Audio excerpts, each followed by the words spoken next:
আজকে রান্না করব কচু দিয়ে ইলিশ মাছ। তো চলো দেখাই। এই যে হচ্ছে প্রথমেই আমি মাছটাকে ফ্রিজ থেকে বের করে পানির মধ্যে রেখেছি যাতে এটা একটু নরমাল হয়ে যায়। তো তারপর এখানে আমি কচু আর একটা আলু সেদ্ধ করতে বসিয়েছি।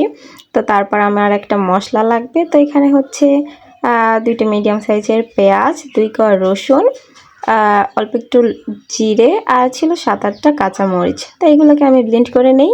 তো তারপরে এই যে মাছটাও ততক্ষণে নর্মাল হয়ে যায়। তো আমি হচ্ছে মাছের আঁশগুলোকে ছাড়িয়ে নিচ্ছি।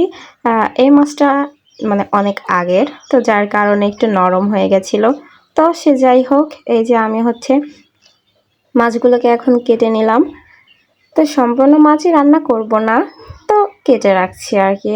তো এই যে আমার মাছগুলো কাটা হয়ে গেছে। এখন হচ্ছে একটু লবণ দিয়ে মাখিয়ে রাখছি। লবণ দিয়ে মাছ মাখিয়ে রাখলে কিন্তু মাছের মধ্যে লবণ ঢুকলে আলাদা একটা মানে টেস্ট আসে, মানে স্বাদটা বেড়ে যায়। তো এর ফাঁকে আমি হচ্ছে একটু ঝিঙেও ভাজি করে নিয়েছিলাম। তো তারপর ওই মশলাটাকে হচ্ছে গরম তেলের মধ্যে দিয়ে একটু কষিয়ে পানি দিয়েছি। তো তারপর হচ্ছে এখানে দিতে হবে গুঁড়ো মশলা। তো গুঁড়ো মশলার মধ্যে শুধু লবণ আর হলুদের গুঁড়া, আর তেমন কিছু দিতে হবে না।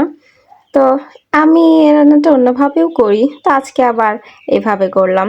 তো তারপরে এই যে সেদ্ধ করা কচু আর আলু দিয়ে দিলাম। তো এখন হচ্ছে মশলার সঙ্গে এটাকে একটু কষিয়ে নিতে হবে। তো তারপর আমি হচ্ছে পর্যাপ্ত পরিমাণ পানি দেব। এইখানে কিন্তু কচুটা একদম ফুল সেদ্ধ না, হাফ সেদ্ধ হয়েছে। তো এইখানে পানি দিতে হবে যেন এই পানিতে কচুটাও সেদ্ধ হয়ে যায়, আবার এখান থেকে কিন্তু ঝোল রাখতে হবে। তো আমি আবার একটু শসা খাচ্ছিলাম, যেহেতু আমি হচ্ছে কি বলে ডায়েটেই আছি। শুধু আমাদের দুপুরবেলা খাওয়া হয়, রাত আর সকালবেলা আমরা খাই না। ওই শসা বাদাম এইসব খেয়েই যায় আর কি। তো যাই হোক, এই যে আমার হচ্ছে ঝোলটা ফুটে গেছে আর কচু আলু সুন্দরভাবে সেদ্ধ হয়ে গেছে। তো আমি হচ্ছে এখন মাছটাও দিয়ে দিয়েছি। তো মাছটাকেও ঢেকে একটু সেদ্ধ করে নিয়েছি, যদিও বা বেশি সেদ্ধ করতে হয় না, ইলিশ মাছ এমনিতেই নরম। তো এই যে রান্নাটা